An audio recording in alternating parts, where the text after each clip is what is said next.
खबर बांकुड़ा से है। किसी की मौत को हुए 5 साल हो चुके हैं तो किसी की 10 साल, और फिर भी उनके नाम वोटर लिस्ट में अब भी चमक रहे हैं। हाल ही में नेताजी इंडोर स्टेडियम में मुख्यमंत्री ममता बनर्जी ने फर्जी वोटरों की लिस्ट पर सवाल उठाए थे।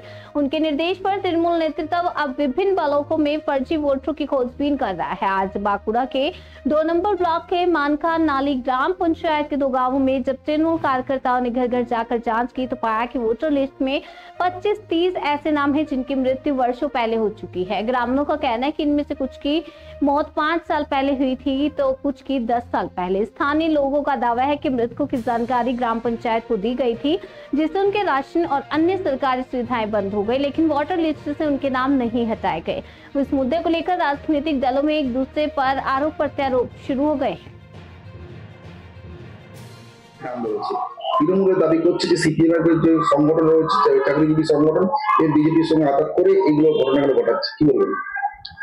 আসলে কারা লুটপাট করে ভোট করে এটা পশ্চিমবাংলার মানুষ জানে।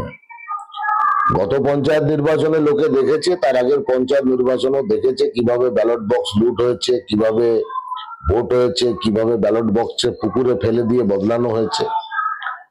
ফলে ভোটে 2 নম্বরই করে জেতার ব্যাপারে তৃণমূল সিদ্ধহস্ত।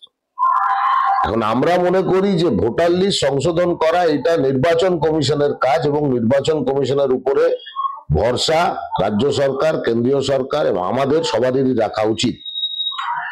কিন্তু আপনি যদি দেখেন এই যে তৃণমূল সার্ভেটারে করছে, আমার কাছে যা খবর তাতে বেশিরভাগ জায়গায় যা নাম পাওয়া যাচ্ছে সব তৃণমূলের নেতা ফেতাদের নামই দেখছি 2-3 বার করে আছে।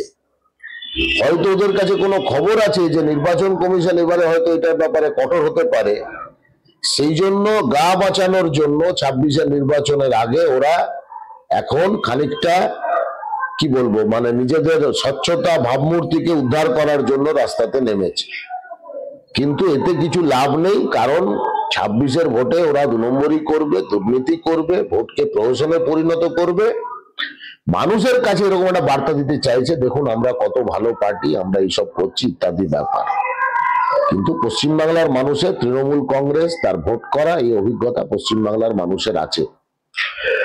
আর বিজেপির সাথে কাদের আঘাত এটা গোটা দেশের লোক জানে, গোটা বাঁকুড়ার লোক জানে, রাজ্যের লোক জানে।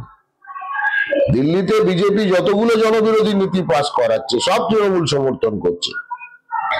ফলে এরা দেখাচ্ছে যে নিচের তলায় আমাদের একটা ঝগড়া ব্যাপার, আর উপরে যে তৃণমূল বিজেপি এক আরএসএসই 2টো পার্টিকে চালায়।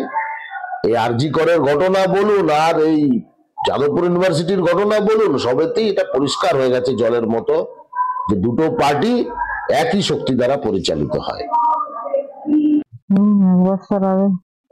মারা যাওয়ার পরেও তো দেখতে পাওয়া যাচ্ছে ভোটার লিস্টে নাম। হ্যাঁ, এখন আমরা দেখতে পাচ্ছি, এতদিন জানি না। আপনি কি চাইছেন যে ভোটার লিস্টের নাম বাদ দেওয়া? হ্যাঁ, এখন নাম যায় তো কি আর নাম রাখি করতে। আপনারা জানিয়েছিলেন মারা যাওয়ার পরে? হ্যাঁ, মারা যাওয়ার পরে আমরা সব জানানো হয়ে গেছে। তাও কি ভোটার লিস্টের নাম বাদ দেয়নি? না, আমরা বলছি সব জায়গায় মনে হয় নাম বাদ দেওয়া হয়ে গেছে, রেশনে বাদ দেওয়ানো হয়ে গেছে। এখন সবাই বাদ দেওয়া পঞ্চায়েতে এখন কি করে জানতে পারলেন এখনো নাম রয়েছে? এখন আপনারা দাদারা এসে পরে তো এখন বুঝতে পারলাম না, বলে আমরা এখনো বুঝতে পারছি, আমরা জানি না। আপনার নাম দিদি? হ্যাঁ, কল্পনা হাসদা। ভোটারটা যেটা রাজ্যের মাননীয় মুখ্যমন্ত্রী মমতা ব্যানার্জি বলেছেন সেটা কেঁচো করতে কেউটে বেরিয়েছে প্রথম কথা। তার কারণ উনি যখন উপলব্ধি করতে পারলেন যে পাশের রাজ্য যেখানে ওনার বন্ধু সহযোগী দিল্লির প্রাক্তন মুখ্যমন্ত্রী কেজরিওয়ালজি গদিচ্যুত হয়ে গেছেন, তাহলে মাননীয় আজকে ভয় লাগছে 2026-এ মানুষ যদি নিজের ভোট নিজে দিতে পারে তাহলে উনিও হয়তো ক্ষমতার থেকে গদিচ্যুত হয়ে যেতে পারে। এবং 2021 যে বিধানসভা নির্বাচন হয়েছে এবং 2024 যে লোকসভা নির্বাচন হয়েছে, আমরা ভারতীয় জনতা পার্টির পক্ষ থেকে বারে বারে দাবি করেছি যে এই রকম কিছু ভোটার নাম যারা মারা গেছে বা যারা এই মুহূর্তে ওখানে নেই, বাসস্থান করে না, অন্য কোনো জায়গায় বাসস্থান করে, তারা ভোট দিয়ে যাচ্ছে কাকে? শাসক দল তৃণমূল কংগ্রেসকে। কেন আমরা বারবার এর দাবি করে এসেছি যে ওই নামগুলো সংশোধন করা হোক। সংশোধন কারা করবে? নির্বাচন কমিশনের কাছে সঠিক তথ্য যখন পৌঁছাবে তখন করবে। এবং এখানে শাসক দল কারা আছে? তৃণমূল কংগ্রেস শাসক দলের দায়িত্বে আছে। ওদের যে কর্মচারী আমলারা যদি সঠিক তথ্য না পৌঁছে নির্বাচন কমিশনের কাছে, তাহলে কিভাবে করা সম্ভব হবে? এবং আজকে যে তৃণমূল কংগ্রেসের নেতা নেত্রীরা যে বিজেপির ঘাড়ে দোষ চাপাচ্ছে, এটাও অহেতুক। তার কারণ আজকে মানে সত্যি কথাটা যখন আর গোপনে রইল না, তখন ওনারা মিথ্যা দিয়ে শাক দিয়ে মাছ ঢাকছে। তার কারণ যেখানে ওনারা সঠিক তথ্য দিতে পারছে না, যেখানে বাইরের থেকে রোহিঙ্গাদের এনে এই পশ্চিমবাংলার ভোটার করা হয়েছে, আমরা বিগত দিন দেখেছি। বাইরে থেকে বাংলাদেশি অনুপ্রবেশকারীদেরকে এখানে রাজ্যে ভোটার করা হয়েছে। তারা কারা করাচ্ছে? তৃণমূল কংগ্রেস সরাসরি জড়িত আছে। এবং এটা এসছে ভালো হয়েছে, যাতে এগুলো বাদ হোক তার জন্য এসছে, এবং বাদ হোক সেটাই আমরা চাইছি। কি দেখতে পাচ্ছেন? কি দেখতে পাচ্ছেন এখানে? ভোটার লিস্ট এনেছে অনেকগুলো, দেখা যাচ্ছে তো এগুলো ভুয়ো ভোটার আছে, রয়ে গেছে। তো যেমন ভুয়ো ভোটার বলতে যারা মৃত মারা গেছেন তাদের তো রয়ে গেছে, এগুলো তো রেখে তো আর কাজ হবে না। আপনারা কি চাইছেন? আমরা চাইছি যাতে ওইগুলো যাতে না থাকে তার ব্যবস্থা করবেন। কাদের গাফিলতি এগুলো তাদের বলতে ইলেকশন কমিশনার এখন মারা যাওয়ার পরে কি আবেদন করা হয়েছিল বন্ধ করার জন্য? হ্যাঁ, বন্ধ করার জন্য আবেদন করা হয়েছিল, কিন্তু হয়নি। না হয়নি। অবাক লাগছে। অবাক। আপনার নাম? আমার নাম ভগবান হাজরা। হ্যাঁ, আজকে আমরা মানকানালি অঞ্চলের চান্দবনির 7 নম্বর আমার বুথ, সেই বুথে বাড়ি বাড়ি আমরা যেমন করছি অন্যান্য অঞ্চলও, সেই জন্য আজকে আমরা অঞ্চল সভাপতিকে নিয়ে, বুথ সভাপতিকে নিয়ে, আরো দলীয় কর্মীদের নিয়ে বাড়ি বাড়ি যাচ্ছি। তো সেখানে বাড়ি বাড়িতে গিয়ে প্রথমেই ধাক্কা খেলাম যে কারো 6 বছর, কারো 5 বছর, 1 বছর তো অনেকেই রয়েছে যারা মারা গেছে, অথচ তাদের নাম এখনো জল করছে ভোটার লিস্ট। এগুলো একটা অদ্ভুত ব্যাপার। 10 বছরেরও আছে, 10 বছরের অধিক, 11-12 বছর মারা গেছে এমনও রয়েছে লিস্টে এখনো। এগুলো তো দুর্বোধ্য কারণ। আমার যেটা মনে হচ্ছে, এর আগে আপনারা জানেন একটা লুপ্তপ্রায় দল পশ্চিমবঙ্গে যারা 14 বছর শাসন করে গেছে, তাদের একটা বিলুপ্তপ্রায় সংগঠন, সরকারি কর্মচারী সংগঠন, তারা কিছু কিছু জায়গায় শস্যের মধ্যে ভূত হয়ে এখনো রয়ে গেছে। তাদের সঙ্গে বিজেপির একটা অশুভ আঁতাত আমার মনে হয় হয়েছে, এবং তারা সেই জায়গায়, আমার বিডিও সাহেব বা এসডিও সাহেব, তারা তার ফিল্ড ওয়ার্ক গুলো করে না, তারা তাদের সাবঅর্ডিনেট স্টাফদের উপর নির্ভর করতে হয়। ন্যাচারালি ওই বামপন্থী যে কর্মচারী সংগঠন আছে, তাদের এখনো কিছু নেতা নেত্রী বসে আছে চেয়ারে, তারা এইসব কাজগুলো বিজেপির সঙ্গে মিলেমিশে এইগুলো করছে তৃণমূলকে হেয় করার জন্য। বিগত দিনে যেমন তারা করে গেছে সিপিএম থাকাকালীন, সেই প্র্যাকটিসটা এখন তারা সিপিএম বিজেপিকে সঙ্গে নিয়ে করছে, এবং একটা এখন আজকে যেটা বৃহৎ আকারে সেই ষড়যন্ত্রটা করার চেষ্টা করছে, সেটা আমার নেত্রী ধরে ফেলেছেন। আর আমরা তৃণমূলের বুথ থেকে আরম্ভ করে সবাই মাঠে নেমে পড়েছি। ওদের যে সিপিএম বিজেপির যে গাঁটবন্ধন, সেটা আমরা ধরে ফেলেছি। এটা চক্রান্ত সফল হতে আমরা দিব না।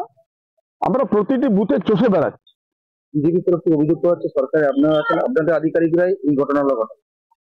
না, আজকে এটা তো স্বীকার করবেন যে আজকে সরকারি আধিকারিকরা আমার এই মমতা বন্দ্যোপাধ্যায় সরকার আমলে যেভাবে ফ্রি অ্যান্ড ফেয়ার কাজ করার সুযোগ পেয়েছে বা পাচ্ছে, 34 বছর তাদের সবসময় একটা পাহাড় মাথায় নিয়ে কাজ করতে হতো, নিজেদের মতো কাজ করতে পারতো না, নিজেদের কোনো সে থাকতো না।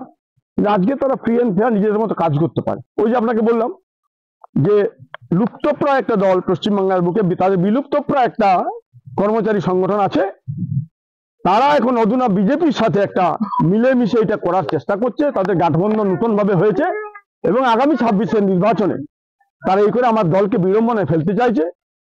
কিন্তু আমার নেত্রী তাদের এইটা ধরে ফেলেছেন। এটা যদি তারা ভাবে যে 26-এ এইটার লেজ ধরে আমরা বৈতরণী পেরোবো, মূর্খের স্বর্গে বাস করছে, আমরা সেটা হতে দেবো। বিজেপি দাবি করছে 10 বছর ধরে মৃত যারা রয়ে গেছে তারা কেন আপনারা নজরদারির মধ্যে এলো না, কিংবা এই 10 বছরের ভিতরে বা 6 বছরের মৃত এইসব ভোটাররাই আপনাকে ভোট দিয়ে বিধানসভা নির্বাচনে জড়িত পঞ্চায়েতে। না, এখন ধরুন ওদের দেখুন, ওদেরকে এটা তো বলতেই হবে, ওদেরকে একটা বলতেই হবে, এটা হচ্ছে বাধ্যবাধকতা, রাজনৈতিক বাধ্যবাধকতা। কিন্তু ওরাও জানে আজকে বা পঞ্চায়েত বলুন, বিধানসভা বলুন, লোকসভা বলুন, আজকে আমাদের ভুতুড়ে ভোটারের দরকার হয় না।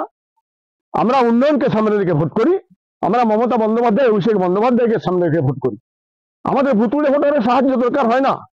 আমরা রিগিং, বুদ্ধকল এগুলো করি না, সেগুলো ইতিহাস হয়ে গেছে, যেটা সিপিএম এর আমলে হয়েছে। আজকে আমি আবার বলছি আপনাদেরকে যে সেই সময়ে যাদের হাতে কড়ি হয়েছিল সিপিএম এর কর্মচারী সংগঠনের, আমাদের যেটা আছেন সরকারি কর্মচারী সংগঠন, তাদের কিছু কিছু লোক তো এখনো রয়ে গেছে। তারা তাদের সেই মহর্ষি পাঠটা ভুলতে পারছে না। তাদের অঙ্গুলে হেলনে বিডিও কে এসডিও কে চলতে হতো, তাদের সেই প্র্যাকটিসটা তারা ভুলতে পারছে না। তারা ওইভাবেই কাজ করতে চাইছে। এবং আমার বিডিও সাহেব, আমার এসডিও সাহেব যখন তাদেরকে ইগনোর করে নিজের মতো কাজ করতে চাইছেন, তখন তারা করছে কি, তাদের বিড়ম্বনায় ফেলো। তখন তারা বিজেপির সাথে যোগসাজশ করে তাদেরকে বিড়ম্বনায় ফেলার জন্য এই চক্রান্ত করছে। নাম বলেছে তৃণমূলের